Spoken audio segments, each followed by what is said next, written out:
Normally, rookie labourers like John would spend at least a year at Moose Factory, where they'd learn essential skills from the local Cree, like how to use snowshoes and fish from frozen rivers. But pressure from the competition meant John was sent to the remote Gloucester House outpost after just 2 weeks. In order to identify a little bit more with what John Malcolm had to deal with in a tiny, tiny way, I want to have a go with the snowshoes, and I think I want to see if I can do a little bit of ice fishing, just to get a taster of some of the things he had to endure. Sarah is meeting local Cree guide, Nolan Tozer. Hello, Nolan. Hello. This is what my ancestor John Malcolm would have worn. These are exact kind of style he would have worn 200 years ago. Okay, and these are snowshoes? Yeah, these are snowshoes. I've never worn anything like this before. Give you a hand here, so yes, we'll set please. this one down. So you'll probably really feel like your ancestor learning for his first time. And That's I imagine true. he probably fell too, so I wouldn't feel that bad. So just point your toe up. Okay. And slowly, one step at a time. It was essential John learnt to use snowshoes, to walk in snow that was often waist deep. By distributing his weight over a larger area, they'd stop his feet sinking in too far. It's a lot easier than walking without them, that's for sure. I've never been in such deep snow in my life. So what do you think of the snowshoes so far? I mean, it's still hard. It's really hard. Oh, I can't even put my hands down to help myself. There you go. Oh. Thanks, love. I've gone quite deep. Oh, go. That's better. Okay, I'm okay. It's horrendous to think that my ancestor had to walk hundreds of miles in these. Oh yeah, he would have had some very long days. Wow. It's good to know what it feels like. Yeah. Labourers like John had to master fishing when the river was frozen. It's a traditional way that he would have done it. Okay. And how about we'll let you have a go? The catch was a vital food supply at remote outposts like Gloucester House. So what fish would be there when we got there? Well, we have trout. Yeah. And whitefish. So how long would you have to wait before you got a bite, usually? Well, sometimes you catch them right away, and you can be sitting here all day and not get a single bite. So Wow. it varies.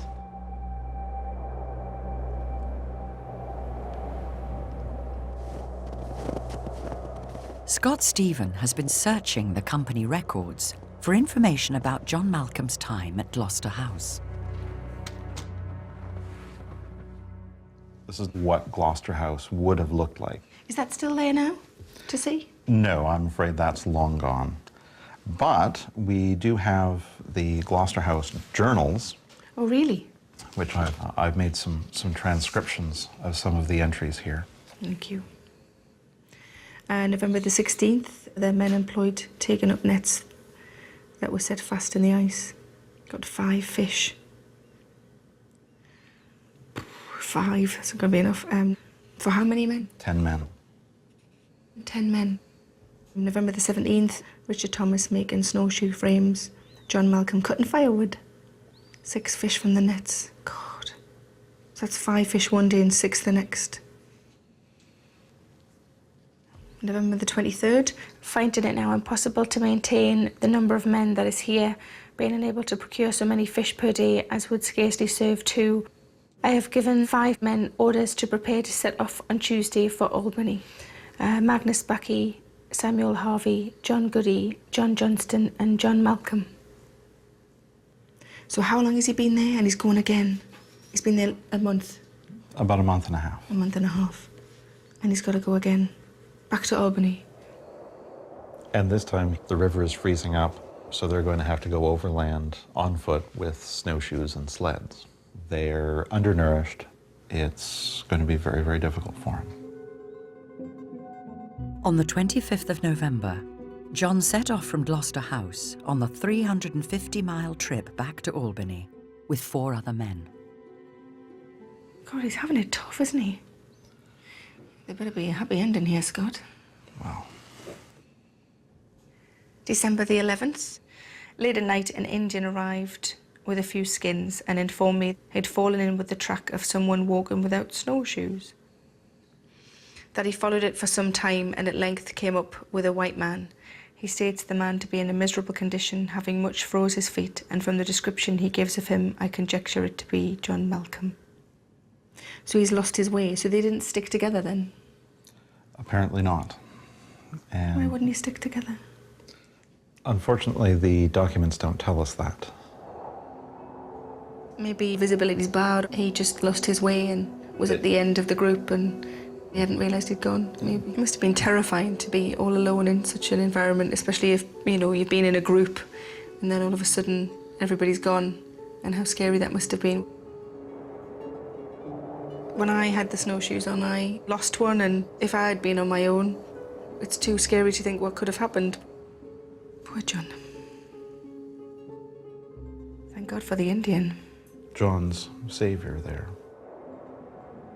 John was found all alone, almost 3 weeks after he had set off for Albany, and was brought back to Gloucester House. It was the middle of winter, when temperatures often fall as low as -40 degrees. I'm really curious as to what happens next. I hope something good happens. Let's take a look here. Thank you. December the 15th, John Malcolm in a shocking condition, and at present there appears no likelihood of his ever recovering. Wow. January the 19th, John Malcolm's still much the same. He's hanging on in there, isn't he? He's a tough one. He is. Can I have a look and see how long ago that was? That was December? Yeah, he's hanging on in there. Over a month. I mean, no improvement, but he's still there. Mm-hmm. Now, unfortunately, that's all that the Gloucester House journals tell us. But I've found a letter from William Thomas, the gentleman in charge of Gloucester House, written to his superior later on in 1818. John Malcolm is now laying here in a miserable condition, having froze his feet in so dreadful a manner that since I have been obliged to cut both off.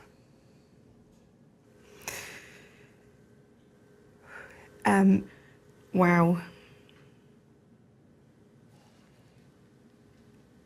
It's horrendous that he's had his feet taken off. The frostbite has caused major damage to the nerve endings. But he's still alive. It must have been to give him a better chance of survival, so he's clearly fighting. Yes. Because the rest of his health must have been more at risk with the feet on. Right. William Thomas was the gentleman in charge of the post, and so he was in charge of cutting off John's feet. The Hudson's Bay Company did employ a few surgeons, but not at remote outposts like Gloucester House. To amputate John's feet, William Thomas would have used saws and knives, and to manage the bleeding, just basic twine or rope. The operation would have taken several hours. The most John could have hoped for to numb the pain was a bottle of rum.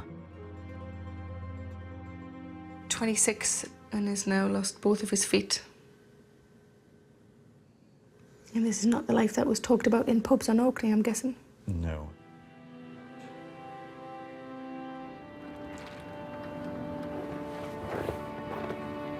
The fact that John was abandoned and the fact that he was alone, it makes me furious, weirdly. It's really weird to be furious about somebody who's been dead a long time, but I'm absolutely furious. And if you stood the men in front of me now who abandoned him, I wouldn't be able to take my hands off them.